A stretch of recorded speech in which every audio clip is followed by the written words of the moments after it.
Ici meurt le bitume et naît la piste. C'est déjà le désert avec sa désolation, ses parpaings, ses pistes défoncées et hostiles sur lesquelles nous avons l'impression de rouler comme sur de la tôle ondulée. Nous dégringolons sur Colombe-Béchar.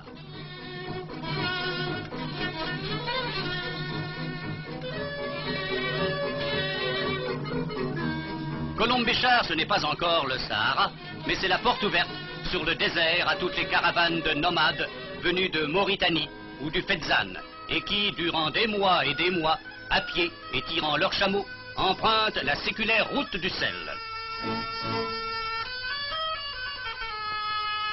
600 kilomètres viennent d'être couverts. Au terme de cette première rencontre avec la piste et des conclusions satisfaisantes qui en découlent, au garage de la compagnie transsaharienne, l'optimisme fait enfin équipe avec nous. Nos véhicules sont capables d'affronter l'Afrique. Nous n'en doutions pas, mais à présent, nous en sommes sûrs.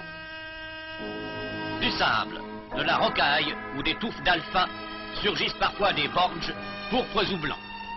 Capricieuse, la piste nous oblige à regarder le compteur plus souvent que le décor impressionnant qui nous entoure. Souvent, elle s'ingénie à faire tomber dangereusement la moyenne. Les pilotes jurent et pestent avec violence.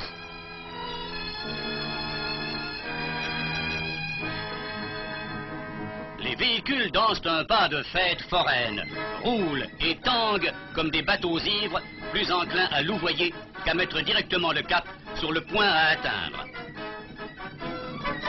Inquiet sur le sort de la suspension soumise à un tel régime, cet équipage ne résiste pas au désir bien compréhensible de se rendre compte de l'état des lames de ressort.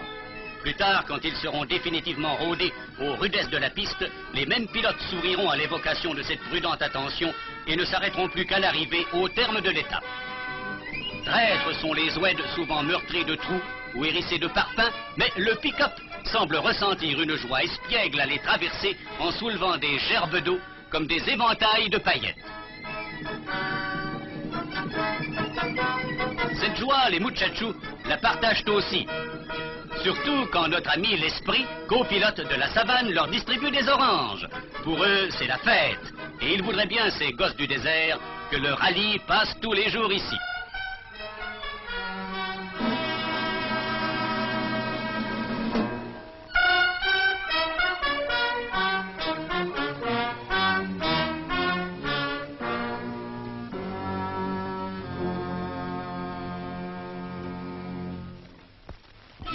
À Beni Abbès, la moyenne est toujours respectée.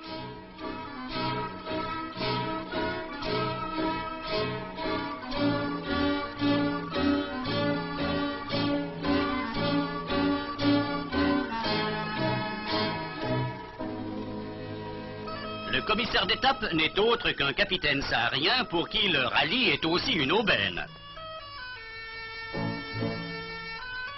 Au bout du reg, enjambant la Saoura, dans un bouquet de palmes, Beni Abbès la Blanche semble surgir d'un studio d'Hollywood.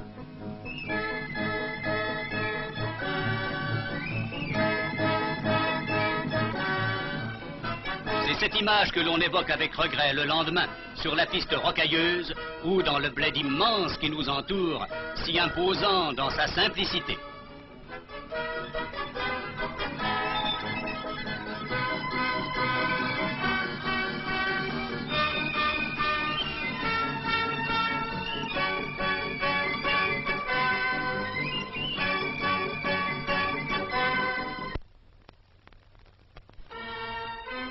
Les nerfs contractés, là, fourbus, nous atteignons enfin Adrar-la-Rouge. Cette étape ne comporte que 400 km, mais le mauvais état de la piste nous la fait croire interminable. Adrar, capitale saharienne conquise avec audace sur le désert, dresse ses remparts pourpres devant lesquels nous sommes accueillis par un peloton de méharistes. La moyenne maximale de 50 km/h est toujours atteinte.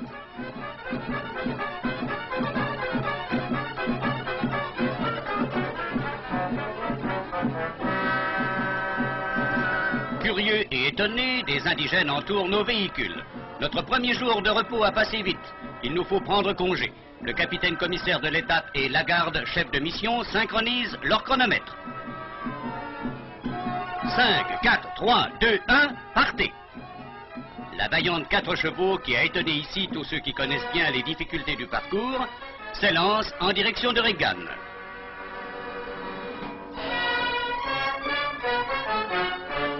Puis c'est le tour de la savane,